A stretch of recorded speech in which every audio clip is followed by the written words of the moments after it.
আসসালামু আলাইকুম everyone, welcome to Anas family blogs থেকে আমার প্রথম ব্লগ শুরু করলাম। আজকের এই ব্লগে আমার জীবনের প্রতিদিনের মতোই একটি সাধারণ দিনে সকাল থেকে সন্ধ্যা পর্যন্ত কি করলাম তা আপনাদেরকে আমি দেখাবো। এই ব্লগটি আমার বাবার বাড়িতে করা।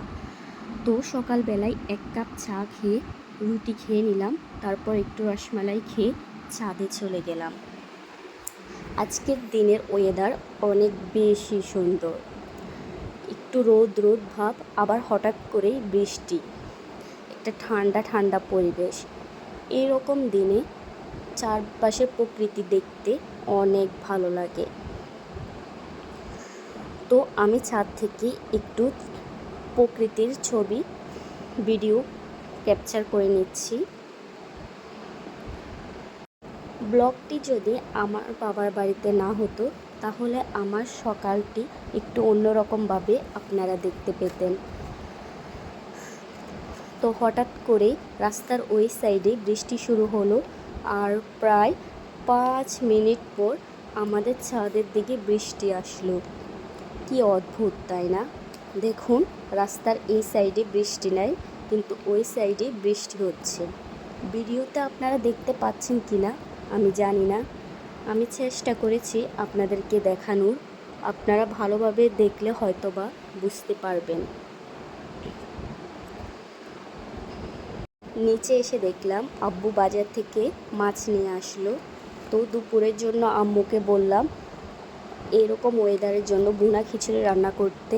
তো আম্মু বুনা খিচুড়ি রান্না করছে। দুপুরবেলা খাওয়া দাওয়া শেষ করে একটু বিশ্রাম নিলাম। আবার বিকালবেলা থেকে ব্লগটি আমি শুরু করলাম। বিকালবেলা আমি আবার ছাদে গেলাম, কারণ এরকম ওয়েদার মিস করা বোকামি। হঠাৎ করেই রোদ, হঠাৎ করেই বৃষ্টি। দেখুন, এখন বোঝাই যাচ্ছে না দুপুরবেলা বৃষ্টি হয়েছে। চারদিকে অনেক বাতাস ছিল। তো আমরা ছাদে অনেকক্ষণই ছিলাম। দেখুন, সন্ধ্যা হয়ে গেল। কি সুন্দর আকাশ, মনে হচ্ছে এক টুকরো আকাশ জমিতে এসে মিশে গেছে। কি সুন্দর, তাই না? আজকের দিনের ওয়েদারটা সত্যিই অনেক ভালো ছিল। তারপর আমি ছাদ থেকে নিচে নেমে যাচ্ছি।